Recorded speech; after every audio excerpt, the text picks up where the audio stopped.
ಕಾಂಗ್ರೆಸ್ನಲ್ಲಿ ಈಗ ಒಂದಾದ ನಂತರ ಒಂದು ರೀತಿಯಾದಂಥ ಬೆಳವಣಿಗೆಗಳು ಅದೇನು ಅದ್ಯಾಕೋ ನಿಲ್ಲೋ ಲಕ್ಷಣಗಳೇ ಕಾಣಿಸ್ತಾ ಇಲ್ಲ. ಒಬ್ಬರು ಸೆಪ್ಟೆಂಬರ್ ಕ್ರಾಂತಿ ಅಂತ ಹೇಳ್ತಾರೆ, ಇನ್ನೊಬ್ಬರು ಇಲ್ಲಾರಿ ಅಂಥದ್ದೇನೂ ಇಲ್ಲ ಅಂತ ಸ್ವತಃ ಸಿದ್ದರಾಮಯ್ಯನವರು ಹೇಳ್ತಾರೆ.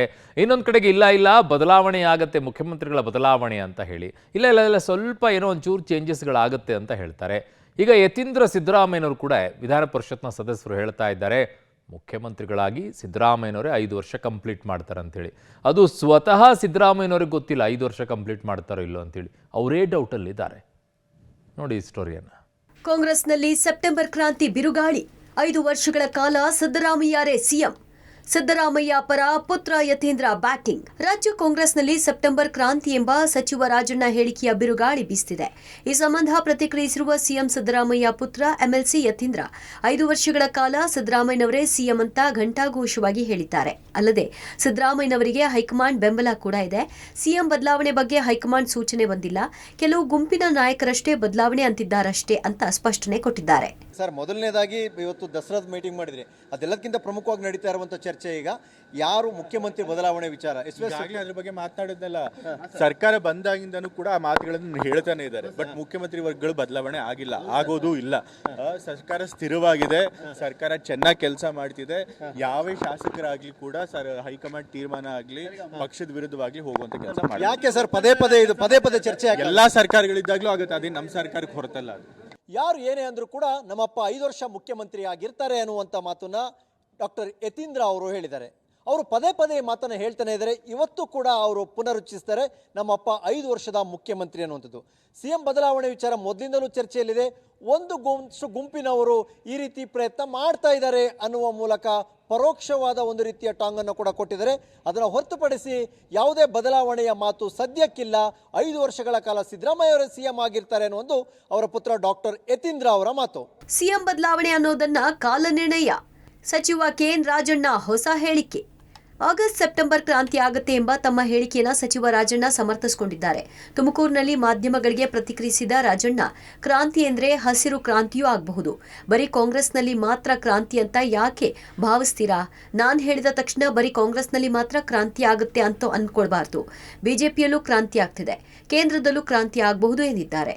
ಅಲ್ಲದೆ ರಾಜಕಾರಣ ಬದಲಾವಣೆಯ ನಿಯಮ ಹೊಂದಿದೆ, ಯಾವ ಸಂದರ್ಭದಲ್ಲಿ ಏನ್ ಬೇಕಾದ್ರೂ ಆಗಬಹುದು ಅಂತ ಸ್ಪಷ್ಟನೆ ಕೊಟ್ಟಿದ್ದಾರೆ. ಇನ್ನು ಕಾಂಗ್ರೆಸ್ನಲ್ಲಿ ಹೈಕಮಾಂಡ್, ಕೆಪಿಸಿಸಿ, ಸಿಎಂ ಎಂಬ 3 ಪವರ್ ಸೆಂಟರ್ಗಳಿವೆ. ಸಿಎಂ ಬದಲಾವಣೆ ಅನ್ನೋದು ಕಾಲ ನಿರ್ಣಯ ಅಂತ ಸ್ಪಷ್ಟನೆ ಕೊಟ್ಟಿದ್ದಾರೆ. ಕೆಪಿಸಿಸಿ ಅಧ್ಯಕ್ಷ ಸ್ಥಾನ ಬದಲಾವಣೆ ಆಗುತ್ತೆ. ಸತೀಶ್ ಜಾರಕಿಹೊಳಿ ಕೆಪಿಸಿಸಿ ಅಧ್ಯಕ್ಷ ಆಗಬಹುದು, ಯಾವಾಗ ಅಂತ ಹೈಕಮಾಂಡ್ ನಿರ್ಣಯ ಮಾಡಲಿದೆ ಎಂದಿದ್ದಾರೆ. ಇತ್ತ ಈ ಬಗ್ಗೆ ಡಿಸಿಎಂ ಡಿಕೆ ಶಿವಕುಮಾರ್ ಪ್ರತಿಕ್ರಿಯಿಸಿ, ಯಾವುದೇ ಕ್ರಾಂತಿ ಇವತ್ತಿನವರೆಗೂ ಆಗಿಲ್ಲ, ಅದನ್ನ ರಾಜಣ್ಣ ಅವರೇ ಹೇಳಬೇಕು ಎಂದಿದ್ದಾರೆ. ಈ ಮಧ್ಯೆ ಸಚಿವ ರಾಜಣ್ಣಗೆ ಸ್ವಪಕ್ಷೀಯ ಶಾಸಕ ಇಕ್ಬಾಲ್ ಹುಸೇನ್ ಟಾಂಗ್ ಕೊಟ್ಟಿದ್ದಾರೆ. ಯಾವ ರೀತಿ ಕ್ರಾಂತಿ ಆಗುತ್ತೆ? ಇಸ್ರೇಲ್ ಇರಾನ್ ರೀತಿ ಇಲ್ಲೇನಾದ್ರೂ ಯುದ್ಧ ಆಗುತ್ತಾ? ರಾಜಕಾರಣದಲ್ಲಿ ಏನ್ ಬದಲಾವಣೆ ಅಂತ ಸ್ಪಷ್ಟವಾಗಿ ಹೇಳಿ ಎಂದಿದ್ದಾರೆ. ಜೊತೆಗೆ ಸುಮ್ಮನೆ ಗಾಳಿಯಲ್ಲಿ ಗುಂಡು ಹಾರಿಸಿ ಮನೆ ಸೇರ್ಕೊಳ್ಳೋದಲ್ಲ, ಯಾವ ಚಪ್ಪಲಕ್ಕೆ ಮಾತನಾಡ್ತಿದ್ದೀರಿ ಅಂತ ಇಕ್ಬಾಲ್ ಹುಸೇನ್ ಕಿಡಿಕಾರಿದ್ದಾರೆ. 4 ಇಲ್ಲ 5 ಇಲ್ಲಪ್ಪ, ನನ್ನ ಪ್ರಕಾರ 3 ಇರ್ಬೋದು ಅಂತ ಅನ್ಕೊಂತೀನಿ. ಒಂದಂತೂ ಮಾಮೂಲಿ ಇದ್ದೇ ಇರುತ್ತೆ, centre high command, it is a power centre, it is always be there. ಇನ್ನೆರಡು ಕರ್ನಾಟಕದಲ್ಲಿ ಒಂದು ಮುಖ್ಯಮಂತ್ರಿ ಹತ್ರ ಒಂದು ಪವರ್ ಸೆಂಟರ್ ಇರುತ್ತೆ, ಇವರು ಅಧ್ಯಕ್ಷ ಹತ್ರ ಒಂದು ಪವರ್ ಸೆಂಟರ್ ಇರುತ್ತೆ. ನಾನು ಅವ್ರು ಇರೋದಕ್ಕೆ ರಾಜಕಾರಣ ಮಾಡೋದು, ಅವ್ರು ಇಲ್ಲದೆ ಏನೋ ನಾನು ಬಿಟ್ಬಿಟ್ಟು ಸುಮ್ಮನೆ ಆರಾಮಾಗಿರ್ತಾ ಇದ್ದೆ. ಅವ್ರು ಇರೋದಕ್ಕೆ ರಾಜಕಾರಣ ಯಾಕೆ ಮಾಡ್ತೀನಿ ಅಂತ ನೀವು ಪ್ರಶ್ನೆ ಹಾಕಿದ್ರೆ ಅವರಿಂದ ಬಡವರು ಸಹಾಯ ಆಗ್ತಾರೆ.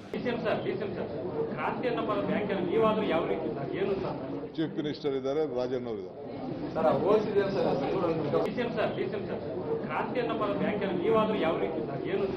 ಚೀಫ್ ಮಿನಿಸ್ಟರ್ ಇದ್ದಾರೆ, ರಾಜಣ್ಣ ಅವರು ಗೊತ್ತಿಲ್ಲಪ್ಪ ಯಾವ ಇಲಾಖೆಯಲ್ಲಿ ಕ್ರಾಂತಿ ಆಗ್ತದೋ, ಯಾವ ಜನದಲ್ಲಿ ಕ್ರಾಂತಿ ಆಗ್ತದೋ, ಯಾವ ಕ್ಷೇತ್ರದಲ್ಲಿ ಕ್ರಾಂತಿ ಆಗ್ತದೋ, ಆ ಕ್ರಾಂತಿ ಬದಲಾವಣೆ ಏನಾಗ್ತದೆ ಅಂತ ನನಗೆ ಗೊತ್ತಿಲ್ಲ. ಏನು ಇಸ್ರಾಯೇಲ್ ಯುದ್ಧ ಆದಂಗೆ ಇಲ್ಲೇನೋ ಯುದ್ಧ ಆಯ್ತದ? ಇನ್ನು ಕ್ರಾಂತಿ ಅಂದರೆ ರಾಜಕೀಯದಲ್ಲಿ ಏನಾದರೂ ಬದಲಾವಣೆ ಆಗ್ತದ? ಸ್ಪಷ್ಟವಾಗಿ ಹೇಳಬೇಕಲ್ಲ. ಸುಮ್ಮನೆ ಗಾಳಿನಲ್ಲಿ ಗುಂಡು ಹೊಡೆದ್ಬಿಟ್ಟು ಎಲ್ಲ ನೀವು ಮನೆಗೆ ಸೇರ್ಕೊಬಿಟ್ರೆ ಹಿಂಗೆಲ್ಲ ಯಾರಿಗೋಸ್ಕರ, ಯಾರು ಚಪ್ಪಲಕ್ಕೋಸ್ಕರ ನನಗೆ ಅರ್ಥ ಆಗಲಿಲ್ಲ. ನಾನು ಓದಿದೆ, ನಾನು ನೋಡಿದೆ. 2 ವರ್ಷಗಳಿಂದ ಹೇಳಿದ್ನೇ ಹೇಳ್ತಿದ್ದಾರೆ. ಸಿಎಂ ಬದಲಾವಣೆ ನಿಶ್ಚಿತ. ಸಿದ್ದು ದಸರಾ ಉದ್ಘಾಟಿಸಲ್ಲ, ಅಶೋಕ್. ಇನ್ನು ಕಾಂಗ್ರೆಸ್ನಲ್ಲಿ ಸೆಪ್ಟೆಂಬರ್ ಬಳಿಕ ಕ್ರಾಂತಿ ಎಂಬ ರಾಜಣ್ಣ ಹೇಳಿಕೆಗೆ ವಿಪಕ್ಷ ನಾಯಕ ಅಶೋಕ್ ವ್ಯಂಗ್ಯವಾಡಿದ್ದಾರೆ. ಸಿಎಂ ಬದಲಾವಣೆ ನಿಶ್ಚಿತವಾಗಿದೆ. ಈ ಬಾರಿಯ ದಸರಾವನ್ನ ಸಿದ್ದರಾಮಯ್ಯ ಮಾಡಲ್ಲ. ಶಾಸಕರು ಸಚಿವರು ಈಗ ಅದನ್ನೇ ಹೇಳ್ತಿದ್ದಾರೆ. ಅಧಿಕಾರ ಹಸ್ತಾಂತರ ಮೊದಲೇ ನಿಶ್ಚಯವಾಗಿದೆ ಅಂತ ಅಶೋಕ್ ಭವಿಷ್ಯ ನುಡಿದಿದ್ದಾರೆ. ಇತ್ತ ಕೇಂದ್ರ ಸಚಿವ ಕುಮಾರಸ್ವಾಮಿ ಮಾತನಾಡಿ, ಕಾಂಗ್ರೆಸ್ಸಿಗರ ಹೇಳಿಕೆಗಳನ್ನ ಗಂಭೀರವಾಗಿ ತೆಗೆದುಕೊಳ್ಬೇಕಿಲ್ಲ. 2 ವರ್ಷಗಳಿಂದ ಬರೀ ಇದನ್ನೇ ಮಾಡ್ತಿದ್ದಾರೆ ಅಂತ ಗುಡುಗಿದ್ದಾರೆ. ನಾನು ಅದೇ ವಿಧಾನಸಭೆಯಲ್ಲಿ ಹೇಳಿದ್ದೀನಲ್ಲ, ಸೆಪ್ಟೆಂಬರಲ್ಲಿ ಈ ರಾಜ್ಯದಲ್ಲಿ ಬದಲಾವಣೆ ನಿಶ್ಚಿತ, ಖಚಿತ, ಅಗ್ರಿಮೆಂಟ್ ಪ್ರಕಾರ ಅವರು ಬಿಟ್ಕೊಡ್ಬೇಕಾಗ್ತೈತೆ. ಆ ಥರದ ಒಂದು ಮಾತುಕತೆ ಆಗಿರೋದು ನಿಜ. ಅದಕ್ಕೋಸ್ಕರ ಚೇರ್ಗಳ ಕಿತ್ತಾಟ ಆಗ್ತಾ ಇದೆ. ಈಗ ಪ್ರಾರಂಭ, ಅದರದ್ದು ಟ್ರೈಲರ್ ಈಗ ಬರ್ತಾ ಇದೆಯಲ್ಲ. ಈಗ ಮಂತ್ರಿಗಳೆಲ್ಲ ಹೇಳ್ತಾ ಇದ್ದಾರಲ್ಲ, ಒಬ್ಬರು ಭಾರಿ ಬದಲಾವಣೆ, ಕ್ರಾಂತಿ ಅಂದರೆ ಇನ್ನು ಕೆಲವರು ಇಲ್ಲ ಸ್ವಲ್ಪ ಕ್ರಾಂತಿ ಅಂತಾರೆ. ಒಟ್ಟಾರೆ ಕಾಂಗ್ರೆಸ್ಸಲ್ಲಿ ಒಡೆದ ಮನೆ. ನನಗನ್ಸುತ್ತೆ ಈ ಸರಿ ದಸರಾ ಅವರು ಮಾಡಲ್ಲ, ಪಕ್ಕ ಹೊಸ CM ಮಾಡ್ತಾರೆ. ಈಗಿನ ಕಾಂಗ್ರೆಸ್ ಸರ್ಕಾರದಲ್ಲಿರ್ತಕ್ಕಂಥ ಜನಪ್ರತಿನಿಧಿಗಳ ಹೇಳಿಕೆಗಳು ಯಾರು ಏನು ಗಂಭೀರವಾಗಿ ತೆಗೆದುಕೋಬೇಕಾಗಿಲ್ಲ ನನ್ನ ಅಭಿಪ್ರಾಯದಲ್ಲಿ. ಅವರವರ ತಲೆ ಬಂದಾಗ ಅವ್ರ ಮನಸ್ಸಿಗೆ ಏನು ಬರುತ್ತೋ ಹೇಳ್ತಕ್ಕಂಥದ್ದು ಸರ್ವೇ ಸಾಮಾನ್ಯವಾಗಿ ಹೋಗಿದೆ. ಕಳೆದ 2 ವರ್ಷದಿಂದ ನಿರಂತರವಾಗಿ ರಾಜಕೀಯದ ಬೆಳವಣಿಗೆ ಆಗುತ್ತೆ, ಈಗಾಗುತ್ತೆ, ಬರೀ ಇದನ್ನ ಹೇಳ್ತಾ ಇರ್ತಕ್ಕಂಥದ್ದು ಕಾಂಗ್ರೆಸ್ನ ಕರ್ನಾಟಕದ ಜನಪ್ರತಿನಿಧಿಗಳ ಹೇಳಿಕೆಗಳಿದೆಯಲ್ಲ, ಬಹುಶಃ ಯಾರೂ ಅದನ್ನು ಗಂಭೀರವಾಗಿ ಪರಿಗಣಿಸಿಲ್ಲ ಅನ್ನೋದು ನನ್ನ ಅಭಿಪ್ರಾಯ. ಪವರ್ ಶೇರಿಂಗ್ ಆದ್ರೆ ದಲಿತ ಸಿಎಂ ಆಗ್ಲಿ. ಡಿಕೆಶಿ ಅಷ್ಟೇ ಅಲ್ಲ, ಸಿಎಂ ರೇಸ್ನಲ್ಲಿ ನಾನಿದ್ದೇನೆ. ಪವರ್ ಶೇರಿಂಗ್ ಆದರೆ ದಲಿತರೇ ಸಿಎಂ ಆಗಲಿ ಎಂಬ ರಾಜಕೀಯ ದಾಳವನ್ನ ಗೃಹ ಸಚಿವ ಪರಮೇಶ್ವರ್ ಉರುಳಿಸಿದ್ದಾರೆ. ಪವರ್ ಶೇರಿಂಗ್ ಆದರೆ ಡಿಕೆಶಿ ಅಷ್ಟೇ ಅಲ್ಲ, ರೇಸ್ನಲ್ಲಿ ನಾನು ಇದ್ದೀನಿ ಅಂತ ಸಡ್ಡು ಹೊಡೆದಿದ್ದ ಪರಂ ಅವರೇ ತಡರಾತ್ರಿ ಡಿಸಿಎಂ ಡಿಕೆಶಿ ಭೇಟಿ ಮಾಡಿದ್ದಾರೆ ಎನ್ನಲಾಗಿದೆ. ಉಪಮುಖ್ಯಮಂತ್ರಿ ಡಿಕೆ ಶಿವಕುಮಾರ್ ನಿವಾಸಕ್ಕೆ ತಡರಾತ್ರಿ ಆಗಮಿಸಿದ ಗೃಹ ಸಚಿವ ಪರಮೇಶ್ವರ್ ತಡರಾತ್ರಿ 1 ಗಂಟೆ ಕಾಲ ಇಬ್ಬರೇ ಗುಪ್ತ ಮಾತುಕತೆ ನಡೆಸಿದ್ದಾರೆ ಎನ್ನಲಾಗಿದೆ. ಡಿಕೆಶಿ ಸಿಎಂ ಕನಸಿಗೆ ಸಡ್ಡು ಹೊಡೆಯಲು ಯತ್ನಿಸಿದ ಪರಮೇಶ್ವರ್ ತಡರಾತ್ರಿ ಡಿಕೆಶಿ ನಿವಾಸಕ್ಕೆ ಆಗಮಿಸಿದ್ದು ಸಾಕಷ್ಟು ಕುತೂಹಲ ಮೂಡಿಸಿದೆ.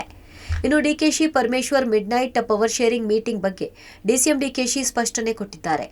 ಪರಮೇಶ್ವರ್ ನನ್ನ ಭೇಟಿಗೆ ಬಂದದ್ದು ನಿಜ, ಆದರೆ ಬೇರೆ ವಿಚಾರಕ್ಕೆ ಭೇಟಿಯಾಗಲು ಬಂದಿದ್ರು. ಪವರ್ ಶೇರಿಂಗ್ ಇಲ್ಲ, ಯಾವ ವಿಚಾರವೂ ಇಲ್ಲ ಎಂದಿದ್ದಾರೆ. Sir, power sharing midnight meeting ಗೃಹ ಸಚಿವರು ತಮ್ಮನ್ನು ಭೇಟಿ ಆಗಿದ್ದಾರೆ ಅಂತೇಳಿ ಬರ್ತಾ ಇದೆ. ಅವರು ನಾನು ಬಂದಿದ್ರು ಬೇರೆ ಯಾವುದೋ ವಿಚಾರಕ್ಕೆ, ಮೊನ್ನೆ ಇದಕ್ಕೆ ಬಂದಿದ್ರು.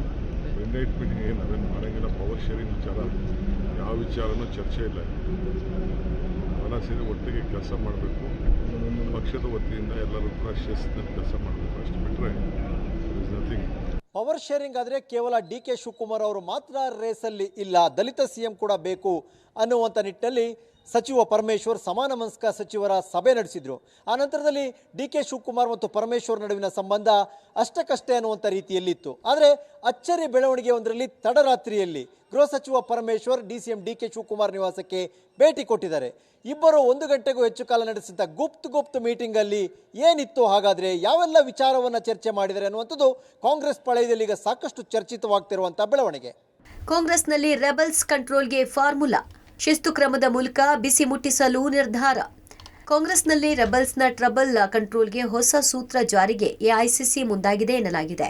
ಸಚಿವರು, ಶಾಸಕರು ಸೇರಿದಂತೆ ಪ್ರಮುಖ ನಾಯಕರು ಪದೇ ವಿವಾದಿತ ಹೇಳಿಕೆ ನೀಡುವುದಕ್ಕೆ ಬ್ರೇಕ್ ಹಾಕಲು ಎಐಸಿಸಿ ಮುಂದಾಗಿದಂತಿದೆ. ಸುರ್ಜೇವಾಲಾ ರಾಜ್ಯಕ್ಕೆ ಬಂದಾಗ ರೆಬಲ್ಸ್ ಕಂಟ್ರೋಲಿಂಗ್ ಫಾರ್ಮುಲಾ ಅಧಿಕೃತ ಘೋಷಣೆ ಮಾಡುವ ಸಾಧ್ಯತೆ ಇದೆ. ಯಾರೇ ಮಾತನಾಡಿದರೂ ಸರ್ಕಾರ ಹಾಗೂ ಪಕ್ಷ ಎರಡಕ್ಕೂ ಡ್ಯಾಮೇಜ್ ಆಗಲಿದೆ. ಆದ್ದರಿಂದ ಬಹಿರಂಗವಾಗಿ ಮಾತನಾಡುವವರಿಗೆ ಪಕ್ಷದ ಶಿಸ್ತು ಕ್ರಮದ ಮೂಲಕವೇ ಬಿಸಿ ಮುಟ್ಟಿಸಲು ನಿರ್ಧರಿಸಲಾಗಿದೆ ಎನ್ನಲಾಗಿದೆ. ಜುಲೈ 1ರಿಂದ ಶಾಸಕರು, ಸಚಿವರು ಸೇರಿದಂತೆ ಪಕ್ಷದ ನಾಯಕರಿಗೆ ಫೈನಲ್ ವಾರ್ನಿಂಗ್ ರವಾನೆ ಆಗಲಿದೆ. ಯಾರೇ ಮಾತನಾಡಿದರೂ ಮುಲಾಜಿಲ್ಲದೆ ಶಿಸ್ತು ಕ್ರಮ ಕೈಗೊಳ್ಳುವ ನಿರ್ಧಾರ ಮಾಡ್ತೇವೆ ಅಂತ ಅಧಿಕೃತವಾಗಿ ಘೋಷಿಸುವ ಸಾಧ್ಯತೆ ಇದೆ.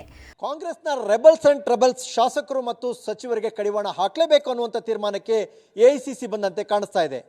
ಇದೇ ತಿಂಗಳ ಕೊನೆಯಲ್ಲಿ ರಾಜ್ಯಕ್ಕೆ ಬರಲಿರುವಂತಹ ಸುರ್ಜೇವಾಲಾ ಜುಲೈ 1ನೇ ತಾರೀಕು ಶಾಸಕರುಗಳ ಜೊತೆ 1-to-1 ಮುಗಿಸಿದ ನಂತರದಲ್ಲಿ ಇನ್ನು ಮುಂದೆ ಹೇಳಿಕೆಗಳನ್ನು ಕೊಡದ ರೀತಿಯಲ್ಲಿ ಬ್ರೇಕ್ ಹಾಕಲಿಕ್ಕೆ ಪಕ್ಷದ ಶಿಸ್ತು ಕ್ರಮದ ಎಚ್ಚರಿಕೆಯ ಅಧಿಕೃತ ಘೋಷಣೆಯನ್ನು ಮಾಡ್ತಾರೆ. ಒಂದು ಕಂಟ್ರೋಲಿಂಗ್ ಫಾರ್ಮುಲಾವನ್ನು ಅಧಿಕೃತ ಘೋಷಣೆ ಮಾಡ್ತಾರೆ ಅನ್ನುವಂಥ ಚರ್ಚೆ ಕಾಂಗ್ರೆಸ್ ಪಾಳೆಯದಲ್ಲಿ ಜೋರಾಗಿದೆ. ಒಟ್ಟಾರೆ ರಾಜ್ಯ ಕಾಂಗ್ರೆಸ್ನಲ್ಲಿ ಸಚಿವ ರಾಜಣ್ಣ ಸಿಡಿಸಿರುವ ಸೆಪ್ಟೆಂಬರ್ ಕ್ರಾಂತಿ ಬಾಂಬ್ ಸಾಕಷ್ಟು ಬೆಳವಣಿಗೆಯನ್ನ ಉಂಟು ಮಾಡ್ತಿದೆ. News desk, public TV.